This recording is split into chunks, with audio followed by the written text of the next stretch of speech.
Masih ingat Pratu Lukius, prajurit TNI yang jadi teroris KKB Papua kini terus diburu.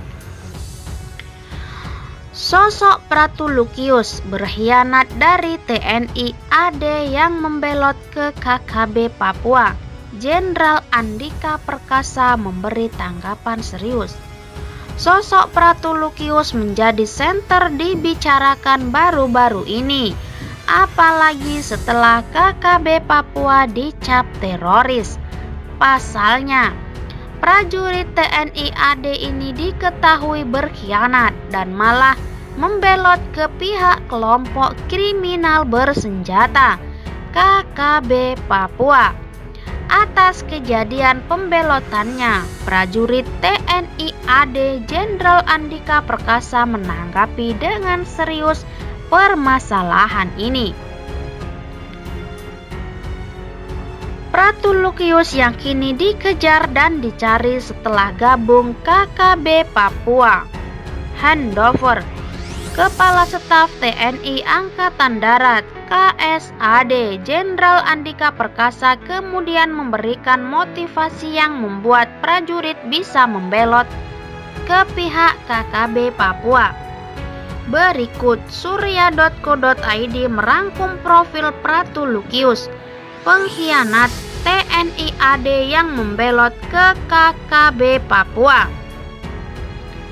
Identitas asli Pratu Lukius didapatkan dari keterangan dari Kasat Jenderal Andika Perkasa dalam konferensi pers di Markas Pondam Jaya Jakarta pada Selasa 20 April 2021. Nama asli dari Pratu Lukius adalah Lutski Y. Matuan.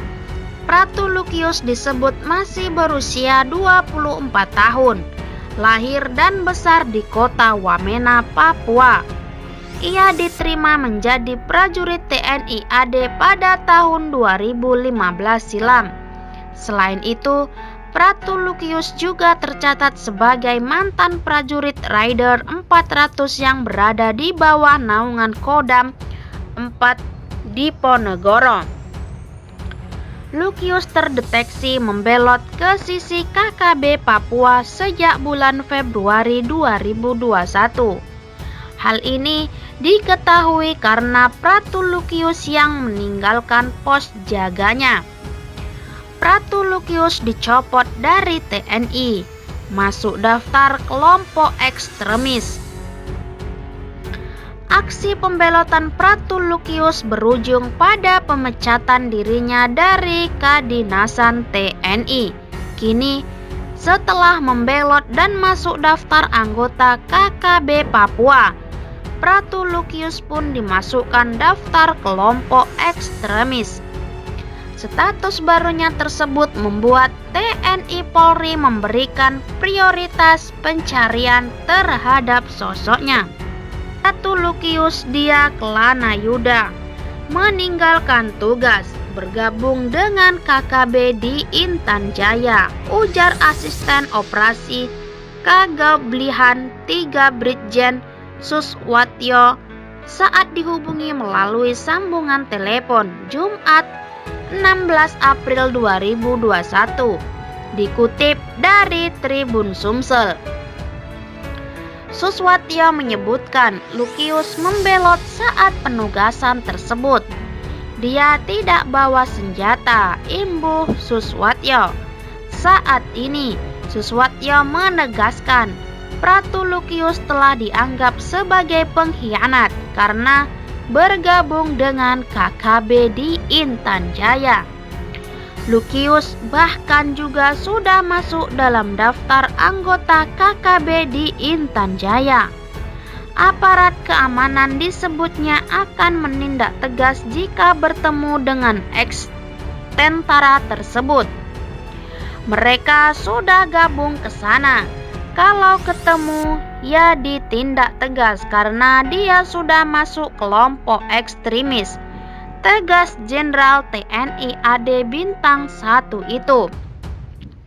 Meski begitu, ia berharap bergabungnya Pratu Lukius ke KKB tak membuat kekuatan kelompok itu meningkat. Mudah-mudahan saja tidak ada gangguan apapun kepada masyarakat, kata dia seperti dikutip dari kompas.com. Jenderal Andika Perkasa, sampai berita ini ditulis masih belum diketahui secara pasti motivasi atau landasan apa yang membuat Pratu Lukius membelot.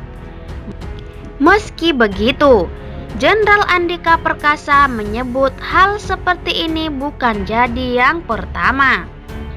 Ia menegaskan bahwa prajurit yang lari atau meninggalkan dinas dan tidak kembali cukup sering. Motivasi mereka pun bermacam-macam, mulai dari masalah utang piutang hingga masalah susila. Tidak hanya itu, pada pelaku tersebut juga berasal dari etnis dan daerah yang berbeda-beda. Untuk itu, ia menegaskan kasus tersebut tidak ada kaitannya dengan prajurit TNI AD asal daerah tertentu. Jadi, kami tidak akan langsung mengambil kesimpulan bahwa ini ada hubungannya dengan putra daerah. Sama sekali tidak. Tapi itu selalu kita ingatkan, yang jelas tidak ada yang tidak kami proses secara hukum. Mereka yang melakukan tindak pidana yang harus mempertanggungjawabkan, kata Andika. Konsekuensi tindakan Pratu Lukius. Membeletoknya Pratu Lukius ke KKB Papua ternyata tak hanya berimbas pada prajurit yang bersangkutan. Jajaran pimpinan juga menerima imbas pembelotannya Pratu Lukius ke KKB Papua. Bahkan Kepala Staf Angkatan Darat KSAD Jenderal TNI Andika Perkasa memberikan sorotan khusus dari peran komandan, baik di tingkat peleton hingga batalion dalam kasus ini. Hal ini dilakukan untuk mengantisipasi dan mencegah kasus prajurit TNI AD yang membelot ke Organisasi Papua Merdeka (OPM) tidak terulang kembali. Andika mengatakan jajarannya selalu mengingatkan kepada komandan satuan sampai ke tingkat bawah untuk membina prajurit dengan baik. Inilah yang kami lakukan. Jadi tidak hanya melihat individu yang melakukan tindak pidana, tetapi bagaimana leadership atau kepemimpinan di atas-atasnya. Kalau bagi seorang prajurit satu, gimana komandan peletonnya yang pangkatnya letnan itu? Gimana komandan kompinya, apa yang sudah dilakukan sampai dengan komandan batalion? Kata Andika saat konferensi pers di markas Pomdam Jaya Jakarta pada Selasa 20 April 2021.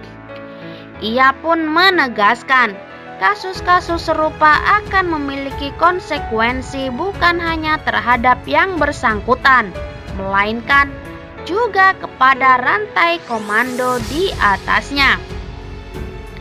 Jadi ini memiliki konsekuensi bukan hanya kepada yang bersangkutan, tetapi juga terhadap rantai komando di atasnya, kata Andika. Andika juga mengatakan pihaknya akan serius dalam menangani hal tersebut, sehingga para komandan menjadi lebih teliti dan punya kepedulian kepada para bawahannya, sehingga mereka bisa lebih teliti lagi. Jadi tidak hanya ketemu begitu saja, tapi mereka punya kepedulian. Bagaimana memastikan anggota kondisi baik-baik saja atau tidak, atau ada yang sedang down. Itu kan selalu terjadi, kata Andika.